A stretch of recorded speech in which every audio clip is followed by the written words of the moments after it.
तो राधा वो कर्ण का पालन पोषण किया, इसीलिए कर्ण का एक नाम पड़ा राधे है।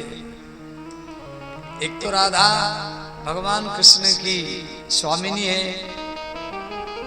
राधा कृष्ण, वो दूसरा राधा है। और ये जो सुधीरथ की पत्नी, इसके नाम भी राधा है, जो कथा देवी भागवत में दिया गया है। और राधा इसका पालन पोषण किया, इसीलिए कर्ण का एक नाम भी राधे है। तो राधा का पुत्र है। तो कर्ण का एक तो कुंती के कर्ण से, कान से जन्म लिया, इसलिए नाम पड़ा कर्ण। पिछले जन्म से इसकी कवच कुंडल था, ये भी कथा आगे आप लोग सुनेंगे। और सूर्य का ये पुत्र था और नाम पड़ा राधे या राधानंदन। ये क्षत्रिय थे कि सूर्य का पुत्र है, परंतु एक दास के सूत के परिवार में, सूत माने शूद्र, सूत शब्द का अर्थ शूद्र, शूद्र के परिवार में जन्म लेने के कारण ये सूत पुत्र कहलाया। परंतु ये जन्म से सूर्य का पुत्र है, कुंती का पुत्र है। और ये विपरीत परिस्थिति में जिंदगी जिया। इसकी कथा भी ये कई परिस्थिति में, इसका ना इसके माता ना इसके पिता, इंद्र भी इनसे छल किया। भगवान परशुराम जी से, ये भी परशुराम जी का शिष्य है, कर्ण भी परशुराम जी का शिष्य है। और परशुराम जी का सबसे ज्यादा सेवा करने वाला कर्ण था, परंतु अंतिम में परशुराम जी कर्ण को अभिशाप भी दे दिए कि तुम मेरे से तो अस्त्र विद्या प्राप्त किया, परंतु ठीक समय में वो मंत्र भूल जाएगा। क्यों? तो ब्राह्मण कह करके शिक्षा प्राप्त किया, परंतु तो सूत पुत्र है। इंद्र भी इससे कवच कुंडल मांग लिया। ये दानी थे, कर्ण महादानी था।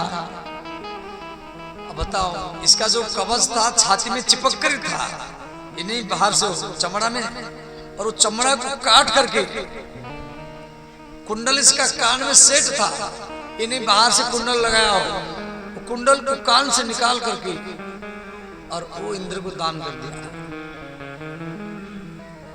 कर्ण की कथा बहुत लंबा है, आगे हम सुनेंगे। अब कथा को मैं थोड़ा सा वामन भगवान को ले रहा हूँ, क्योंकि वामन भगवान तक ये देवी भागवत कथा चल रहा है। बीच बीच में देवी भागवत में भागवत का भी प्रसंग है। मैं पहले बता चुका हूँ, भागवत दो है, एक भागवत है और एक देवी भागवत है। दोनों में 18,000 श्लोक है। अब श्री वामन भगवान की कथा आप ध्यान देकर के सुने। श्री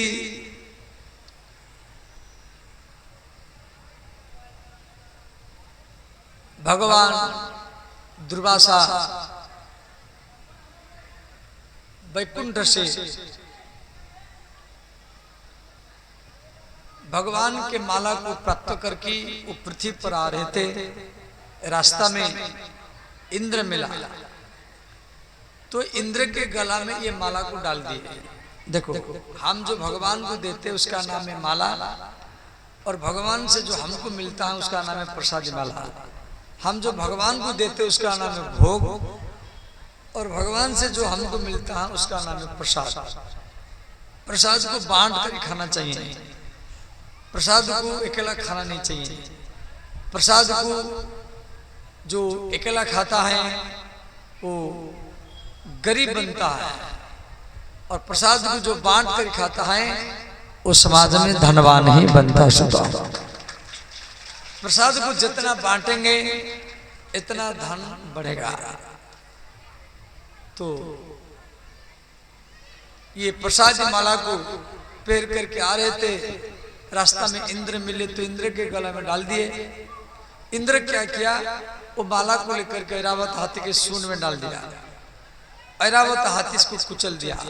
ऐरावत हाथी जो है इसके 4 दांत है, ये सफेद रंग का है।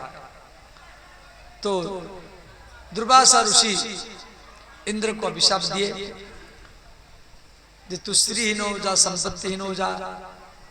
तो जितना संपत्ति था सब समुद्र में लीन हुआ और अंत में देवता राक्षस मिलकर के समुद्र मंथन का तैयार किए। समुद्र मंथन का उद्देश्य रहा अमृत प्राप्त करने के लिए, परंतु ये मंदार पर्वत को मथानी बनाए और बासुकी नाग को रस्सी बनाए। मंदार पर्वत डूबने लगा तो भगवान कछुआ का रूप बना करके भगवती माता दुर्गा भगवान विष्णु को प्रेरित किया, जब आप कछुआ का रूप धारण करके मंदार पर्वत को धारण करो। तो माता भगवती की प्रेरणा से विष्णु भगवान कछुआ का रूप बना करके मंदार पर्वत को धारण किए। बोले श्री कच्छप भगवान की जय। फिर उसके बाद में समुद्र मंथन हुआ। समुद्र से हलाहल विष प्रकट हो गया। अब हलाहल विष को कौन लेगा? तो देवता लोग को भयभीत हो गए, राक्षस लोग को भयभीत हो गए। तो माता भगवती शिव जी को प्रेरित किया, जब आप ये हलाल विष को धारण करो। तो भगवान महादेव विष को हाथ में लिए पीने के लिए जा रहे थे। उंगलियों के छेद से कुछ अंश जमीन पर गिरा, सर्प बिच्छू वगैरह पी लिए और पीते समय में उनका गला नीला पड़ गया। तो गला नीला पड़ने के कारण नाम पड़ा नीलकंठ। बोले नीलकंठेश्वर भगवान की जय। जहर को पेट के भीतर में भी नहीं लिए और बाहर भी नहीं निकाले, गला में धारण किए। समुद्र मंथन फिर चला। समुद्र से 14 रत्न प्रकट हुए। ऐरावत हाथी, कुचेश्रवा घोड़ा, पद्मराग मणि, कौस्तुभ मणि और कल्पवृक्ष, अप्सरा। समुद्र से बारुणी मदिरा प्रकट हुआ, उसको राक्षस को लिए। फिर ये दरिद्रा नाम की एक देवी प्रकट हुई। भाई दरिद्रा को कौन लेगा? देवता बोले हम नहीं लेंगे, राक्षस बोले हम नहीं लेंगे, ऋषि लोग बोले हम भी नहीं लेंगे। तो उस समय उद्दालक मुनि आया। उद्दालक मुनि बोले हम लेंगे। तो दरिद्रा, आप लोग भी दरिद्रा को भगाते हैं। जो ये दिवाली में आप लोग करते हैं, दरिद्रा बाहर लक्ष्मी भीतर, सब करता है। लक्ष्मी भीतर, दरिद्रा बाहर। तो दरिद्रा को सब बाहर करता है। तो दरिद्रा को उद्दालक मुनि लिए। तो उद्दालक मुनि के साथ दरिद्रा का शादी हुआ। तो दरिद्रा से एक कन्या हुई जिसके नाम है सुजाता। सुजाता का विवाह कोल ऋषि के साथ हुआ, जो कहलगाम, भागलपुर में कहलगाम पड़ता है। वो कोल ऋषि ये सुजाता की पति है। उससे एक पुत्र हुआ जिसके नाम है अष्टावक्र मुनि, जो 8 जगह से टेढ़े थे, जो राजा जनक जी के गुरु कहलाए, जो कथा देवी भागवत में विस्तार में दिया गया है। फिर उसके बाद में समुद्र मंथन हुआ। समुद्र से लक्ष्मी प्रकट हो गई। बोली लक्ष्मी महारानी की जय। फिर उसके बाद में लक्ष्मी नारायण भगवान के गला में माल्यार्पण की। वही भगवती लक्ष्मी के रूप में नारायण की पत्नी बनी। फिर समुद्र मंथन हुआ। समुद्र से श्री धन्वंतरी भगवान प्रकट हुए। भगवान धन्वंतरी के हाथ में अमृत कलश है। अब अमृत कलश को देवता लोग छीन लिए, ये राक्षस लोग ले गए। तो देवता लोग भगवान के शरण में गए। भगवान विष्णु सुंदरी स्त्री के रूप में आए, नाम पड़ा मोहिनी। बोलिए मोहिनी भगवान की जय। तो मोहिनी भगवान को देख करके राक्षस लोग मोहित हो गए। आपस में लड़ रहे थे। अमृत पीने के लिए। अब मोहिनी भगवान को देख करके राक्षस लोग क्या किए, अमृत कलश मोहिनी भगवान के हाथ में पकड़वा दिए। बोले देवी इसको बांट दो। तो एक पंक्ति में देवता लोग, एक पंक्ति में राक्षस लोग। तो मोहिनी भगवान क्या किए, देवताओं की ओर से अमृत बांटना चालू किए। बांट रहे देवताओं को, देख रहे हैं राक्षसों को। अब राक्षसों को ऐसे लगा ये मुझे पसंद करती हैं, इसलिए मुझे देखती हैं। और भगवान मोहिनी अपने नयने से सब राक्षसों को वशीभूत कर लिए। तो एक राहु नाम का राक्षस था, वो देवता का रूप बना करके सूर्य चंद्रमा के बीच में बैठा। अंत में उसको भी अमृत मिल गया। तो सूर्य चंद्रमा दोनों शिकायत किए। तो भगवान विष्णु सुदर्शन चक्र से राहु का मस्तक काट दिए और राहु और केतु हो गया। और सूर्य को चंद्रमा को हमला करता है, जिसको सूर्य ग्रहण चंद्र ग्रहण के रूप में हम लोग मनाते हैं। उसके बाद में भगवान विष्णु अमृत कलश को देवता के हाथ में, इंद्र के हाथ में देख करके अंतर ध्यान हो गया। इधर सूर्य, ये राक्षस लोग मन में सोचे भैया वो सुंदर स्त्री कहाँ गई, दूसरी ने कहा अमृत कलश कहाँ गया। ऐसा साक्षात भगवान विष्णु हो, ईश्वर भगवान विष्णु थे जो देवताओं को अमृत पिला दे करके चले गए। फिर राक्षस लोग देवता लोग आपस में लड़ने लगे। तो देवता लोग तो अमृत पी चुके थे, राक्षस लोग मरते रहे। तो राक्षसों के गुरु शुक्राचार्य जी आए। शुक्राचार्य जी क्या किए, मरे हुए राक्षसों को जीवित कर दिए। बलि महाराज जी मर चुके थे, उनको भी जीवित किए। तो शुक्राचार्य जी को गुरु रूप में मान करके, शुक्राचार्य जी के पास में मृत्यु संजीवनी विद्या है। इसके बारे में देवी भागवत में बहुत विस्तार में है, ये मृत्यु संजीवनी विद्या के बारे में। ये मैं तो चर्चा करूंगा बाद में, समझ गए। ये संजीवनी विद्या कैसे शुक्राचार्य जी को मिला। और शुक्राचार्य जी क्या किए, संजीवनी विद्या के द्वारा राक्षसों को जीवित किए, बलि महाराज को भी जीवित किए। बलि महाराज शुक्राचार्य जी को गुरु के रूप में मान करके यज्ञ किए। और इधर यज्ञ कुंड से एक रथ प्रकट हुआ। उसी रथ में बलि महाराज बैठ करके देवताओं के ऊपर हमला किए। देवता लोग स्वर्ग लोग छोड़कर भाग गए। तो देवताओं की मां का नाम है अदिति और राक्षसों की मां का नाम है दिति। दिति माने जहां भेद बुद्धि हो। दिति अदिति इन दोनों की पति कश्यप है। कश्यप की दो पत्नी है, दिति और अदिति। दिति माने भेद बुद्धि, जहां भेद बुद्धि हो वहीं पर राक्षस लोग जन्म लेते हैं। अदिति, अदिति माने अभेद बुद्धि, जहां अभेद बुद्धि हो, एकता हो, समानता हो, वहां देवता लोग जन्म लेते हैं। तो देवताओं की माता अदिति कश्यप जी के शरण में गई, बोली स्वामी मुझे एक ऐसा पुत्र चाहिए जो देवलोक की संपत्ति ला करके देवताओं को दे। तो कश्यप जी अपनी पत्नी अदिति को एक व्रत बताए जिसको कहा गया पयोव्रत। बोले देवी इसी व्रत को दूध पी करके करना पड़ेगा। पयोव्रत, पय माने दूध, और वो भी गैया का दूध। वो गैया कौन है? ये गैया भी भगवती अम्बा है। इसके बारे में भी कथा है।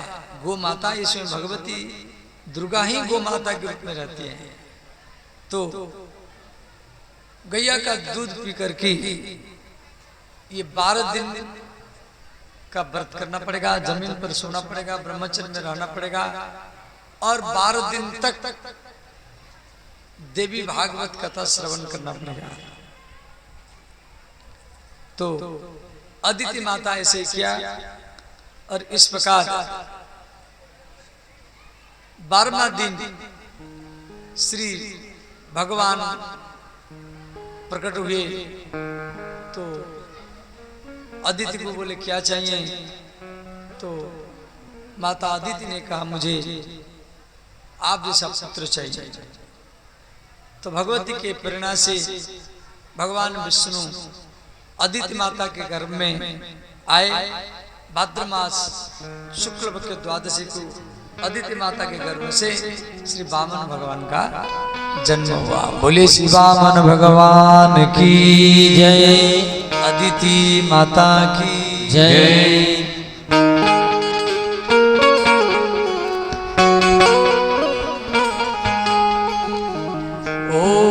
मंगलम गुरुपाद मंगलम, ओ मंगलम गुरुपाद मंगलम, ओ मंगलम गुरुपाद मंगलम, ओ मंगलम गुरुपाद मंगलम,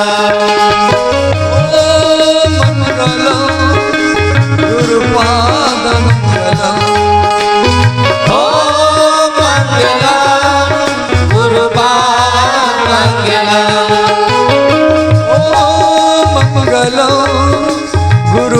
गुरुपाद मंगलम, ओ मंगलम गुरुपाद मंगलम, ओ मंगलम गुरुपाद मंगलम, ओ मंगलम गुरुपाद मंगलम।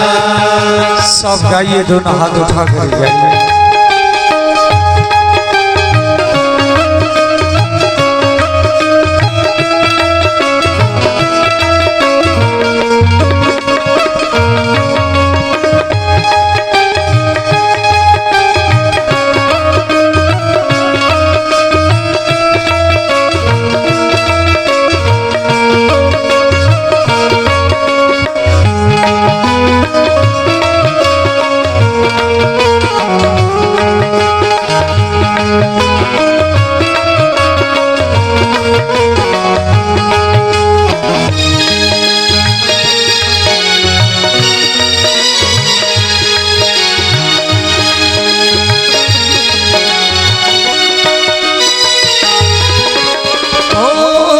मंगलम गुरुपाद मंगलम, ओ मंगलम गुरुपाद मंगलम,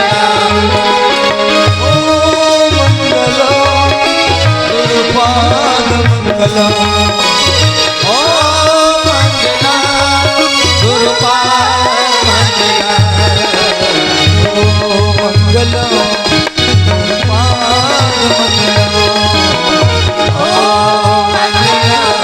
गुरुपाद मंगलम, ओ मंगलम गुरुपाद मंगलम, ओ मंगलम गुरुपाद मंगलम, अब वामन भगवान का पूजन किया जाए वेद मंत्र से। वरिष्ठ कल ये कार्यकर्ता जजमान जजमानी प्रदीप बाबू, मुन्ना बाबू, विश्वनाथ बाबू और विनोद बाबू हैं? मुन्ना बाबू और भी जो पत्रकार लोग, विनोद बाबू, हाँ सभी कोई शांति बना करके बैठे रहे। अभी हमारे बीच भगवान वामन अवतार लिए। हमारे समस्त जजमान परिवार और भी वरिष्ठ कार्यकर्ता के द्वारा भगवान का पूजन किया जाएगा। आप भी भगवान का पूजन करेंगे, लेकिन अपने स्थान में बैठ करके ही। आपके पास भगवान खुद जाएंगे। सभी को बैठे रहे। और आज बहुत सुंदर सुंदर झांकी भी है, आप झांकी का भी दर्शन करेंगे। उससे पूर्व हम सभी भगवान का पूजन समस्त जजमान परिवार और भी वरिष्ठ कार्यकर्ता के द्वारा हस्ते अक्षत पुष्पाणि गृहीत्वा ओम हरि ओम स्वस्ति न इंद्रो वृद्धश्रवाः स्वस्ति नः भोगा विश्ववेदाः स्वस्ति नस्तार्क्ष्यो अरिष्टनेमिः स्वस्ति नो बृहस्पतिर्दधातु बृहदस्वामरुतः वृष्णिमातरः शुभञ्जावानो विदधे कुजग्मयः अग्निर्जिह्वामनवः सूरचक्षसो विश्वे नो देवा अवशागमन्यः सुचक्षा अहमक्षिभ्यां भूयाशगं सुवर्चा मुखे च नमः सुश्रोत्कर्णाभ्यां भूयाशं महा ओम ध्याये ध्यानं समर्पयामि श्री वामन चरण कमलेभ्यो नमः। ध्यानान्ते चंदनम बावन भगवान को तिलक कर देंगे। ओम गंध द्वारा दुराधर्षा नित्य पुष्टां कृष्णिम ईश्वरीं सर्वभूतानां ताम्योपहवे श्रियम्। ओम गंधम चंद्रम समर्पयामि श्री वामन चरण कमलेभ्यो नमः। चंदनान्ते अक्षतमक्षतान्ते पुष्पम पुष्पमालां माल्यादिनी सुगंधिनी मालद्यादिनि वे प्रभो मया हृतानि पुष्पाणि पूजार्थं प्रतिगृहीताम्। ओम पुष्पम पुष्पमालां समर्पयामि श्री वामन चरण कमलेभ्यो नमः। दक्षिणा द्रव्यम दक्षिणा वही भगवान के कमंडल में ही रखेंगे। ओम हिरण्यगर्भः समवर्तताग्रे भूतस्य जातः पतिरेक आसीत द्रव्य दक्षिणां समर्पयामि श्री वामन चरण कमलेभ्यो नमः। आरातिज्ञम ओम हरि ओम मा चंद्रवामनसो जातश्चक्षोः सूर्यो अजायत श्रोत्राद्वा यस्य प्राणस्य मुखादग्निर्जायत। आरातिज्ञं समर्पयामि श्री वामन चरण कमलेभ्यो नमः। बोलिए वामन भगवान की जय। अब आपको भी लगा होगा कि भाई हम भी जाकर के मंच पे पूजन करें, तो मंच पे समूह का संभव नहीं है क्योंकि इधर बहुत सुंदर सुंदर आज झांकी भी होगा। हमारे कलाकार लोग तैयारी करके आए हुए हैं, तो आप अपने स्थान में बैठे रहें। भगवान आपके पास खुद जा रहे हैं। जिस प्रकार राजा बलि के यहाँ भिक्षा करने के लिए भगवान गए थे, राजा बलि तीनों लोक बल्कि शरीर तक भी दान कर दिए थे। आपको वो सब नहीं करना है, आपके पास भगवान जा रहे हैं। जो भी श्रद्धा विश्वास हो भगवान के कमंडल में भिक्षा के रूप में अर्पण करेंगे, आशीर्वाद प्राप्त करेंगे। इधर मंच का कार्यक्रम आज बहुत सुंदर सुंदर है, इधर झांकी का भी दर्शन करेंगे, उधर आशीर्वाद प्राप्त करेंगे। उससे पूर्व आज जो भक्तों ने प्रसाद